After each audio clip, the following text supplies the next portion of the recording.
With the second overall pick in the 2025 NFL Draft, the Cleveland Browns are selecting SHEDEUR Mayfield, quarterback. What? You're probably like saying to yourself, wait, what is going on out here? Cleveland Browns, what is cool and what's going on? We have a mock draft today. We got to go over this roster after free agency, or at least still going on, but we have a good understanding of, okay, these are the ideas, these are the areas they need to improve upon. Let's dive into the roster before we get into the 7-round mock draft, and it starts with the offensive line, the front five, protecting. It doesn't matter who your quarterback is, you got to be able to protect them. They've done a good job of bringing in some guys here, especially on cheap deals, like Cornelius Lucas and Tevin Jenkins. Those guys with stars next to them are dudes that they have brought in outside in free agency. Both of those contracts, very team friendly, and I love the fact that Cornelius Lucas, 2-year deal, Tevin Jenkins on a 1-year deal. That's going to be somebody that comes in here that could end up being the long-term replacement for Joel Bitonio, who's been an ever great stalwart Hall of Fame level guard for them. And to have someone like Tevin Jenkins who's so talented, he just has injury concerns, that is a great steal for them, and somebody that can work his way in, be a rotational player, and maybe end up being a starter. They might trade Wyatt Teller before the season begins, and I'm okay with that because Tevin Jenkins is a really good football player, and if he can stay healthy, then you're getting yourself an absolute steal here. But overall, looking at the need here, the draft need that I'm looking at personally is going to be the center position, mainly because I just don't know if Luke Whippler is going to be the long-term guy or not. There's some promise there, no doubt about it. And Ethan Post going to last year of his contract. I don't know if he's going to get an extension after this year. So I would assume that they are going to be looking for a long-term center. And that's what I'm going to be looking for in this draft. I think guard-wise, they're actually in a pretty good spot because of Tevin Jenkins. This allows for them to see what they have in him. And then, hey, if he does really well, they give him an extension and you go from there. And then Zach Center's still coming along as well. And even if they move Wyatt Teller, then I'm not as concerned about this because they do have a little bit more depth going into this next season. Tackle-wise, it is very interesting because Jack Conklin, they just reworked his deal. So he is only under contract for 1 year. And it allows him to get guarantees up front. But at the same time, now for Cleveland, he is under contract just until 2026. And Conklin's a beast when he's out there. Just had his own injury risk. And that's why they probably brought in Cornelius Lucas as well, who has right tackle and left tackle ability, one of the best spot starting swing tackles in the NFL, you could say. And it also allows them to have DeJuan Jones, give him a full year to see, hey, is he the starting left tackle of the future, or at least one of the starting tackles of the future? And that way you have more flexibility going into that. That's why I'm not going to spend a premium pick on the tackle position in this draft class. I think it's more of a next year premium pick type of need. In this year, you kind of see what you have. You got your 3 tackles and you go from there. On to the wide receivers and the tight ends here. And it starts off with Jerry Jeudy, this team's number 1 wide receiver. And I do think Jerry Jeudy can be a true number 1 wide receiver, or at least have an Amari Cooper-like later half of his career impact and what he showed this season, get more consistent quarterback play. He could be a true number 1 wide receiver. It just comes into who's after that. Cedric Tillman's shown flashes, and once again, with the right quarterback, I think he can elevate his game even more. But who's the number 3? And that is a huge question. Jamari Thrash, late round pick, does have some talent there. You got David Bell coming off injuries, DeAndre Carter, who I think is more going to be a special team addition for them, a kick returner, punt returner, has that ability into his game. Michael Woods in there as like a 5th guy. I'm cool with that. Compete for a roster spot. So this will be an area that I'm looking to draft. This is a priority on day 2, in my opinion, something that they can add a good slot receiver to go and counteract Jerry Jeudy and Cedric Tillman in this wide receiving room and really help out whatever quarterback is throwing for the passes for Cleveland. And then tight end wise, I'm going to be looking at a blocking tight end first and foremost. Now, David Njoku is a free agent after the season, so that is something to keep in mind as well, because going into next season, will they be able to pay David Njoku? And the answer is, probably not. He's also had some injuries to deal with this season, so that's something they're going to have to keep a monitor on. I do like Blake Whiteheart. He was a guy I had a little bit of a draft crush at coming out from Wake Forest. Maybe he can develop into a quality number 2 tight end, but no matter what, with them more than likely transition to more of a 12 personnel heavy offense this season and more zone blocking heavy run game sort of action in this offense for Kevin Stefanski. I want to get a blocking tight end here. I think that is a big priority for this team and something they're going to be looking at drafting and developing a tight end to at least add some more depth and bolster it. Then we get into the running back position. This is also a top priority. I just mentioned that they are going to probably run the ball quite a bit this next season. And it starts with getting some help at the running back position. Now, there's still a good chance that Nick Chubb comes back on a 1-year deal. It's Cleveland, right? And Nick Chubb's a Hall of Fame legend, beast. So there's a good chance that they bring him back on a 1-year cheap contract. No matter what, though, they need to draft a running back. As of this moment, I would say you draft 2 running backs, and certainly is something that's on the table, even if you bring back Nick Chubb in here, because Jerome Ford going to be a free agent. There's nobody under contract going into 2026. So they need to draft. They need to get a couple of guys, either a high pick in the second, third round, or a couple of guys on day 3 to be able to really bolster the depth. And hopefully you can hit on some running backs here because they're going to need some help. On to the quarterback conversation, where clearly they need a franchise quarterback. And this time, don't trade him away. But when you look at this quarterback room, Deshaun Watson, yeah, he's not going to be a Cleveland Brown very much longer. We'll see the money situation. But anyway, he's not going to be playing for this team. Kenny Pickett, the quarterback that they brought in from the Philadelphia Eagles, they traded for him.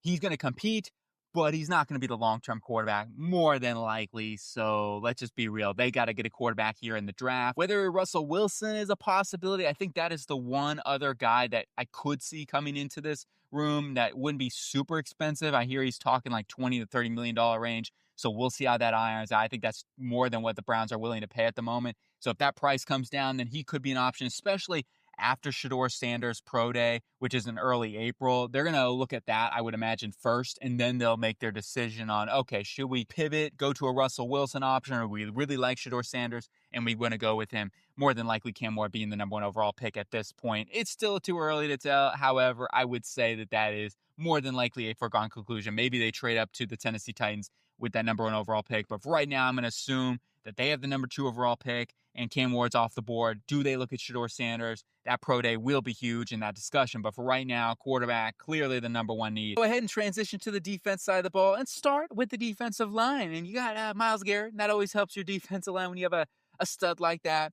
under contract now. Thank goodness, of course. It's good to keep your Hall of Famer. He's going to go from Cleveland to Canton, which is always nice. And now you look at this room and you say to yourself, you got Isaiah McGuire, who I think will be a solid number 2 for them.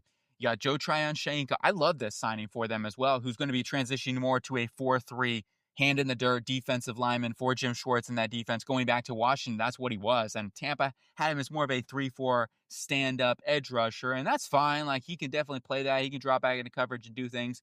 But overall, I like the ability to put him back, hand in the dirt, 4-3, see what you can do, see if you can have an emergence and a new scheme and a new team. And overall, cheap contract as well, under $5 million.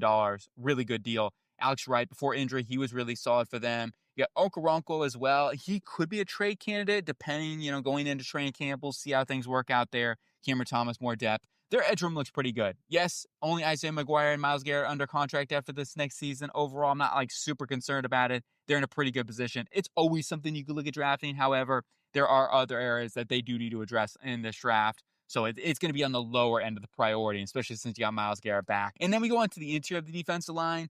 This is something I would just say you add more competition in with Jawan Briggs, who I like him a lot, and he showed some big-time flashes at the end of the season as a good run defender. He's strong at the point of attack, but they could certainly use somebody else with a little bit more size, a little bit more ability to be an early down, goal line, run-stopping guy. They let go of Dalvin Tomlinson. It would make sense to bring in that type of guy late in the draft, right? And maybe still in free agency that they could bring in on the cheap. That's really my view on this. But their defensive interior with Malik Collins, who's a good pass rusher. You got Michael Hall, who showed some really good pass rushing ability, especially at the end of the season. Shelby Harris, when he's healthy in a good rotation, is also a good rotational pass rusher as well. You got Sam Kamara, a nice rotational player. So, they've got some pieces here. They should be able to get more pressure, which was a problem for them for a good chunk of the season. Getting pass rush on the interior is going to be extremely helpful, and I think Malik Collins will help them out in that regard. Just adding another nose to, run defender, early down player with Jawan Briggs will help them out. And then going on to the linebacker position, the only thing is the question mark with JOK. He's probably going to be out for the entirety of the season, especially with them bringing in Jerome Baker. At least that's going to be my view on this. They brought Devin Bush back on a 1-year deal, which is nice. You got Mohamed Diabate, who, was able to play and a solid rotational piece. You got Jordan Hicks still under contract. Now, all these guys, except for JOK, are free agents after the season. So something to consider. They could add a linebacker in here. I'm not super worried about it. I would like to go ahead, roll with what they have right now. You go into the offseason and you say, okay, where's JOK? Where's the JOK? Where's that timeline with him and his recovery process? And then you can make your decisions. Similarly, the tackle room, I kind of want to see it and get an update through the season, and then we'll go from there with this linebacker room. Now, it just depends on how concerned they are with JOK, and that would really determine how clearly they need to draft and how early they want to draft. But for me personally, they have depth. They've got some guys that can play and are in a pretty good position for this season. And then we go on to the cornerback room. I actually think this is a bigger need than it gets credit for right now. While you have your current 3 starters under contract, my view on this is they need help. They need to at least add some sort of depth competition into this room. Martin Emerson had a major down year. Now, cornerback is a position just like safety. It is a volatile position, and I understand that. I expect Martin Emerson to play better next season. Newsome even struggled too at times this year, in my view. You got Cameron Mitchell, who's a nice quality depth player and could end up being the long-term slot there. Newsome, Emerson, both going into contract years. More than likely, maybe one of them is brought back. The other one could get released. You do have Cameron Mitchell, like I said, who could play in the slot for them. Overall, though, I want to make sure we add in competition. Who can be the outside cornerback with Denzel Ward, especially if Martin Emerson continues to struggle. There's just not a lot of depth here. Tony Brown could be a good special teamer for them. You got Anusium. It's just a little bit of unproven Colorado State. We shall see about that. Overall, this is going to be an area, I think, on day 2, a lot of talented guys there with a lot of depth that you could go after. And then final position to go over is the safety room. And looking at the safety room, I am going to be looking just like the cornerback room. This is an area they need to attack. They need to go after in the draft. You look at this safety room, cornerback room, the entirety of the season, it had holes. They let up explosive play after explosive play in many portions of the season. So adding another safety is a must, in my opinion. You got Delpit, you got Hickman. Both guys I like and certainly can play. Hickman, an undrafted guy from Ohio State, has definitely outperformed that for sure. And I loved him as a guy who could start for them this next season. And if nothing else, as a third safety, absolutely sign me up for that. However, they could still use some help in that back end, right? Some guys who can make plays and cover, etc. So I'm going to be looking at that in the draft, and certainly is a day 2 priority. At latest, early day 3, they got to add competition. Now, Andrew Berry, we'll see where he values that and how early he wants to take, but I would say this is at least drafting one guy on day 3, early day 2, even possibly somewhere in that 50 to 100 range, and also maybe picking up a guy at the end of the draft for special teams and more competition as well. Can we land our franchise quarterback? Well, here's the draft. We're starting off with SHEDEUR Senders, Colorado Buffalo. Let's go ahead and take the ever-polarizing, ever-media it's going to bring some hype here to Cleveland. I'll tell you that right now. The viewership, the stadiums, the seat, it's going to be rocking. And I'm sure this will bring a lot of juice to this organization and this football team.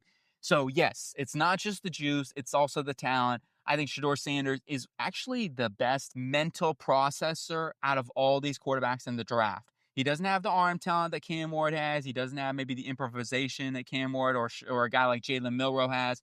And that's one interesting target to watch out for in Kevin Stefanski's offense is he could look for a guy more like a Jalen Milroe on day 2, possibly with his athletic traits. But I also think that Stefanski's going to look for guys that know how to get the ball out on time. And SHEDEUR Sanders, while sometimes he does hold that ball a little time, I do think he is a good processor. And he, in an offense that's structured like Kevin Stefanski, quarterback friendly, said, hey, look, get the ball out on time. I really think SHEDEUR Sanders does that. And you look through his film, he can read coverages. He can get through defense. There's been multiple times where I see him, it'll cover 3 look and he'll turn to the cover 2, or he'll play cover 3 looks. And, there's like different ways it'll turn to quarters, and he reads that and he processes and he goes from 1 to 2 to 3. He can do that at a high level.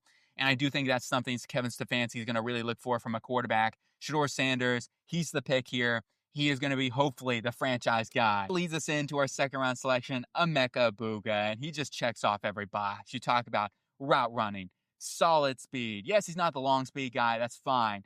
He is just so polished. He's got good hands. There's just not much. He blocks his butt off.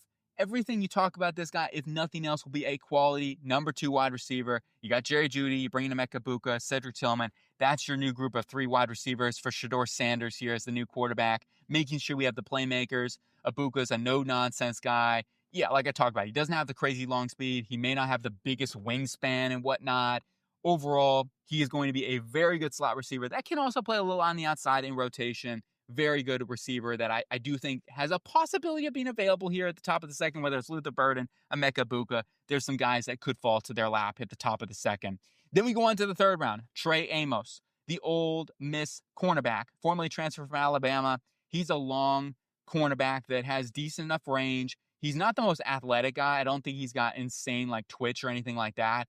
But he does have really good coverage, one-on-one ability, especially in press man coverage. And for a team like Jim Schwartz, who, through the years, he loves to go to his cover one defenses. He'll blitz. He'll get a little happy in that regard. You get up in your face. He needs guys who can cover one-on-one. Amos can do that, right? And Amos is a guy that does have that coverage ability. I thought he was very good too, and not like being overly grabby. And I don't think he's going to cause as many penalties as maybe some people think either. So really like Trey Amos, especially at the top of the third, maybe lacking some of those elite athletic traits. I know he did run a 4.43 or 4.44, something like that. But in general, I don't think he's an elite athlete. He's a solid athlete that has some decent coverage ability, and his tackling is okay, can be improved upon. And then we go on to our next third round pick. I'm going Trevor Etienne, a brother of Travis Etienne. Let's go ahead and get the Georgia running back. Low tread on the tires. I like that, of course. Now, there are some things you wonder, is he a full bell cow? Does he have that size profile? And, the answer, probably not. But at the same time, I'm okay with that. And he can continue to add more bulk to his frame. He's got solid speed. His vision, though, is really where he excels. And in a zone offense, and they're going to be really transitioned to a very heavy zone by the looks of it offense this season, that, to me, Trevor Etienne is where he really shines. His vision is one of the best in this entire draft class. So let's go ahead and get a guy with solid burst, good receiving ability as well. In the limited sample size, he's only had one drop in his entire career. That's great. He's a willing pass protector as well.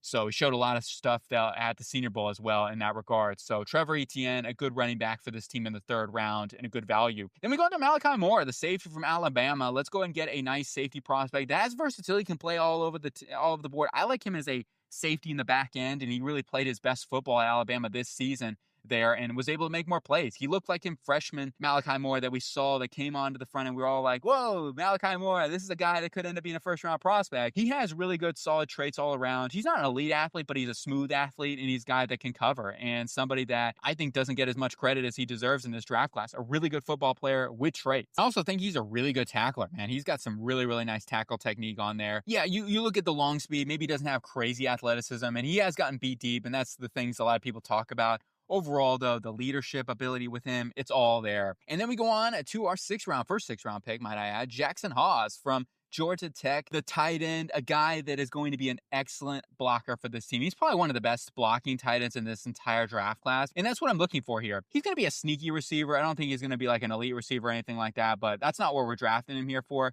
I want to get somebody that's going to be a really, really nice number 2 blocker in there with David Njoku and Blake Whiteheart. Just going to add more competition and more depth into the room, and especially if they're going to play more 12 personnel this season. And then with our next pick, I'm going to go with Yahya Black, the interior defense lineman from Iowa. He is strong, he's physical, he's big, he's got tremendous size, almost elite size, you could even say. Almost 6'6", 330 plus pounds. The dude is a monster, and that's what I'm looking at. Just an early down, a run defender to go along with Juwan Briggs, to give him some more competition there on goal line, early downs, etc., etc. Keep Malik Collins, Michael Hall, Shelby Harris. Keep those guys fresh, right? You got to be able to do that. Those are your pass rushers. Next pick, I'm going with Ja'Cory Krosky, an interesting player. He was dominant at the East-West Shrine Bowl. He was actually the MVP there, and for good reason. He was so good in that game. He has some crazy maneuvers, man. And you look on his film, too. Well, it's limited sample size. He only had one game for Arizona. Unfortunately, the eligibility, whatever the NCAA sort of things, whatever was going on there, he had to deal with, so that's why he was only able to play one game. It was really one great game, might I add, but he is a guy that comes in here, adds more competition. I wanted to make sure we added another running back. Very limited sample size, like I said, only 1 year of big production. However, the guy certainly has solid traits. He is a little bit of a high runner, and that does limit some of the things with his ability, but overall, like his power in terms of that, but I do think he's got some good bursts. Like, he's got some explosiveness. Maybe his long speed isn't quite elite or anything like that, but he's got some burst. And he's also got some jump cut ability, as we can all tell after watching him at the East-West Shrine Bowl. Going back to his film, he can cut on a dime. He's got good vision as well. So another guy that I think will thrive in a zone scheme system. And then we go on to Clay Webb, a Jacksonville State former Georgia recruit, high recruit coming out of high school. He's a guy, really good athlete, a little undersized, and even at the Senior Bowl, he got dominated at times by bigger guys like Deone Walker in the practice sessions and stuff. However, he also shows the ability to get down low in his pads, drop the anchor. He's got core strength. Not fool you there. He's got some core strength, and he is a guy that has excellent ability to run block and maneuver, zone blocking, all those things. He can also gap block too, but he's a solid zone blocker, then get out on the move. And as a guy, I like him a lot as a pass protector. Really good laterally mover. This is one of those dudes I'm going to be higher on than consensus. Consensus seems to be lower on Clay Webb. However, once again, I just think he's a guy that watch out for. I think he could be a lot better than people think he can be. And I have him in this case scenario listed as more of a center for this team going forward, adding competition in there for the long haul with Ethan Posick being going to last year of his deal with Luke Whippler. And then final pick of the draft, we're going with Mike Smith Jr. from Eastern Kentucky University. Let's go small school. We got to add a small school guy in here, going to get some more safety depth. He's a guy that I've not watched a lot of, so I'll be ranked. I've not been able to go through the film with him, but from what I understand and was, highlights and stuff like that, he seems like a ball hawk. He seems like a guy that can make some plays in the back end. Maybe not an elite athlete or anything like that, but he certainly has some instincts, and that can serve him well. And if nothing else, can be a good special teamer for this team and just help him out, add some more depth in this safety. And then recapping everything up after the draft and what we've been able to do and really looking forward into it. I mean, there are different options and different ways this draft could go, and we'll certainly update things if they sign Russell Wilson. But for right now, I think quarterback is clearly the number one need. We will know more, I feel like, after Shedeur Sanders' Pro Day. They'll have a more clear understanding. Okay, do we want to go with Shedeur? Do we want to pivot and go get a Russell Wilson, et cetera, in free agency and rock with that, with them or whatever, right? Those are going to be things we have to keep an eye out. But for right now, clearly, they need a quarterback. We drafted Shedeur Sanders. I'm cool with it. I like Shedeur a lot, and I think he's worth taking. Why not take a chance on him? It is a tough call, though. Running back-wise, you got to add competition. Even if you bring back Nick Chubb, they're going to need to add at least one running back in the draft. I added a 2. In this case scenario, we didn't, I don't know if Nick Chubb's going to come back or not. So that's something to consider. We'll see what happens there. But for right now, at least one running back in the draft.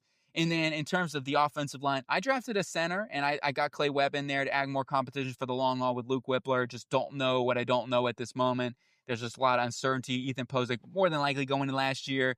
As a Cleveland Brown, he is going to last year of his contract. We shall see if an extension comes to his way, but for right now, that is an area. The other area that I could see them going after is a right tackle, or at least a developmental right tackle. As I mentioned earlier, I would like to see one more season of DeJuan Jones, see what we have there. They have Cornelius Lucas, who's a really good swing tackle. He is under contract next season, which gives me a little more relief there as well.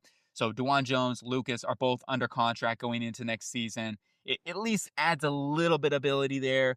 Conklin starting right now, and you do worry about the injury risk. I understand that. However, that's a solid group of 3 tackles if you can stay relatively healthy, and then that leads you into maybe next year you get a premium tackle in the first, second round. Wide receiver, tight end, we added a blocking tight end in Jackson Hawes. Wide receiver-wise, we added Emeka Buka in the second round, the top of the second round, another playmaker for Shedeur Sanders in this case scenario. So now you go Jerry Jeudy, Emeka Buka, and Cedric Tillman, Jamari Thrash competing in there with David Bell and Michael Woods. DeAndre Carter as more of your special team return man. And I think that's a solid wide receiving core, and it gives you enough tools there to succeed. David Njoku as well is a really good receiving option. Then on the defense side of the ball, I felt like the top priority here was getting more secondary help. Between cornerback and safety, those are the 2 areas that I really prioritized and focused in on. And you look at this cornerback room, they need to add at least some competition in there with Greg Newsome, Cameron Mitchell, and Martin Emerson. It was a struggle bus for a good chunk of the season. Who's going to be that long-term outside guy next to Denzel Ward? Remember, you also have to think Martin Emerson and also Greg Newsome are both free agents after the season. Maybe Cameron Mitchell steps up into that slot role. That is definitely a possibility. I do want to make sure we had competition. That's why we got Trey Amos there at the top of the 3rd. And then at safety, we got Malachi Moore at the top of the 4th round. More competition in there to go with Ronnie Hickman and Grant Delpit. And same thing, Mike Smith, just a late round throw, going to maybe be an early down special teamer, compete for a roster spot, et cetera, maybe a practice squad guy early on. Just want to make sure we're bolstering up that secondary for right now with as thin as they are. Linebacker, yes, I could see them going after linebacker at some point, but I could talk about it earlier. I think they're good to go in terms of this season, and then allows them to go into next offseason with more clarity on JOK and his injury extent of that, and then they can kind of make that decision from there, whether or not, hey, how serious is this? Do we need to go at it in the draft early or free agency, et cetera? And then defensive line, we had another nose tackle to go along with Juwan Breaks. More size in there, right? Early down player. I mean, they got some good pass rushers in there with Malik Collins, Shelby Harris, Michael Hall Jr., Sam Kamara. Now let's add some more interior, early down run defenders, goal line guys. And that's what we did with Yaya Black. And then finally, edge rusher-wise, of course, you could always add an edge rusher. However, I feel like they're in a pretty good spot. You got a true number 1. You got Isaiah McGuire who stepped up. And you got some depth, too, with Joe Tryon-Shoyinka. They signed under $5 million. Alex Wright coming back from injury. Okoronkwo, we'll see if he is on the roster or not, but Cameron Thomas, et cetera, out there for some depth purposes.